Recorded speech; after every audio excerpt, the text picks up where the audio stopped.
You might be seeing headlines about stocks hitting all-time highs and the AI boom making everyone rich. But if you look closely at what the world's wealthiest investors are doing, you'll find a very different story. Something unusual is happening behind the scenes. Billionaires, the people with the most to gain, are quietly hoarding cash, piles of it.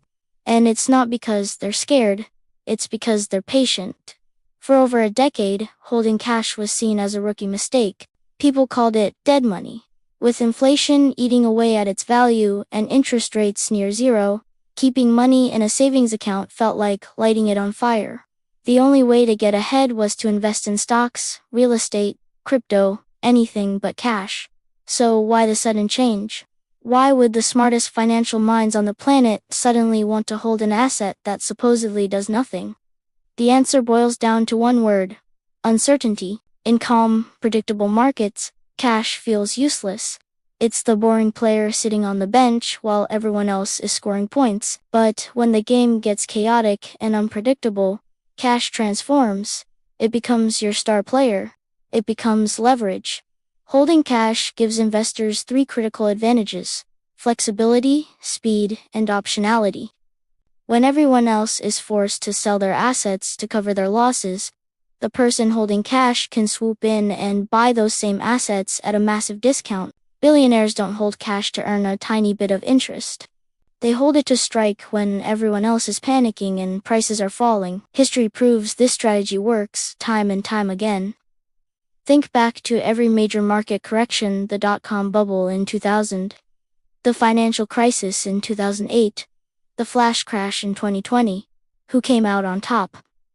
The investors who had liquidity, the ones who had cash ready to deploy. Warren Buffett famously said, "Be fearful when others are greedy, and greedy when others are fearful." Holding cash is how you put that philosophy into action.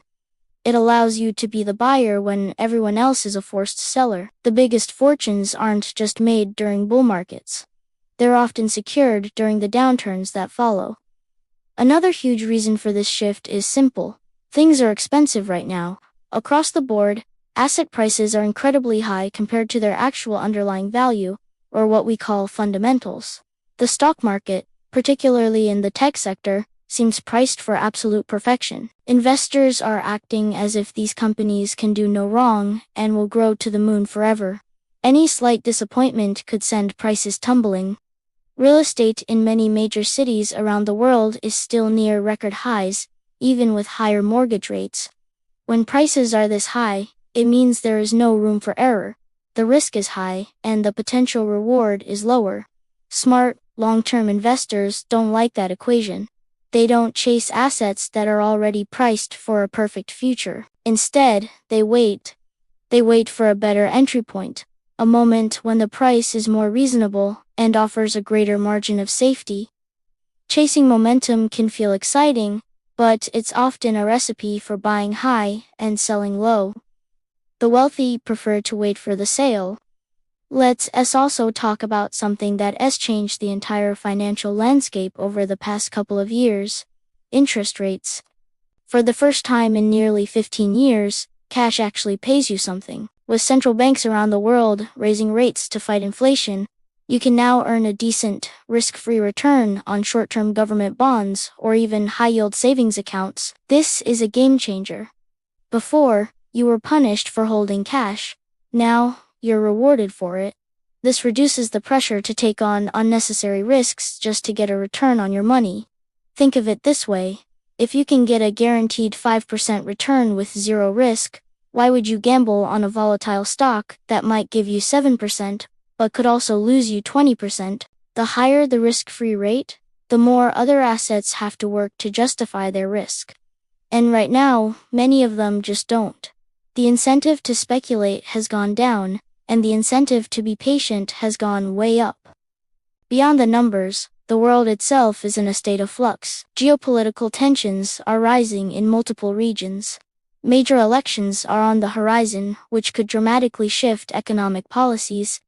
Government debt levels are at historic highs in many developed nations, and we are in the middle of a massive technological disruption with AI, which will create winners and losers.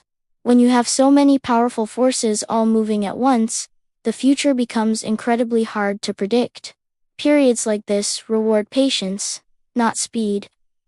Billionaires understand that these major global shifts will eventually create opportunities. They will cause mispricings in the market as fear and confusion take hold.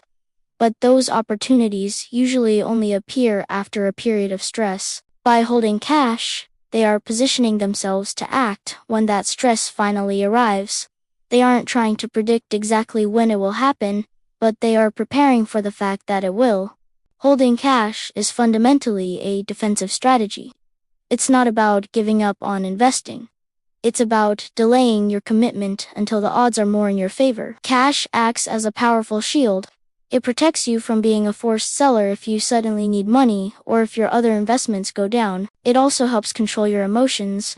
When you see markets crashing but you have a pile of cash, you don't panic. You see it as a buying opportunity. This simple psychological shift is what separates successful investors from the rest.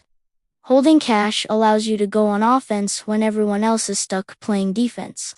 This is how large fortunes are not only built, but, more importantly, preserved and grown through generations. There's a deep psychological element to this that most people miss. Wealthy investors think in terms of decades, not financial quarters. They aren't worried about beating the market every single month. They don't feel the fear of missing out, or FOMO, that drives so many retail investors to make bad decisions. They have a boss to answer to who will fire them for underperforming for a few months. For them, waiting is not a cost. It's a core part of their strategy. For the average person, sitting on the sidelines while stocks are going up feels like you're losing. For billionaires, waiting for the right pitch is how you win the game. Now, it's crucial to understand what this does not mean. The fact that smart money is holding cash does not guarantee a market crash is coming tomorrow. It's not a prediction.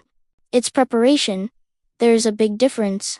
Prediction is loud and gets a lot of headlines. Preparation is silent and happens in the background. They are not saying the world is ending. They are simply acknowledging that risks are elevated and that future opportunities will likely be better than the ones available today. So, the real lesson here isn't to sell all your stocks and hide your money under your mattress. The lesson is about perspective. Cash isn't a bet against the economy. It's a bet on future opportunity. It's the belief that at some point, a better deal will present itself. When prices eventually correct, when fear takes over the market, and when liquidity dries up for everyone else, that's when cash becomes king again. In the end, billionaires aren't hoarding cash because they're pessimistic.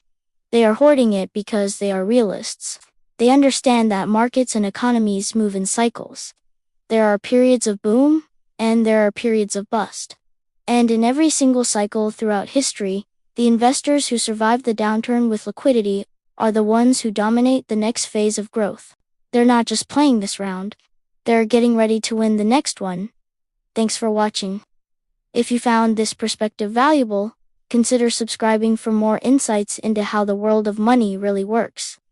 See you in the next video.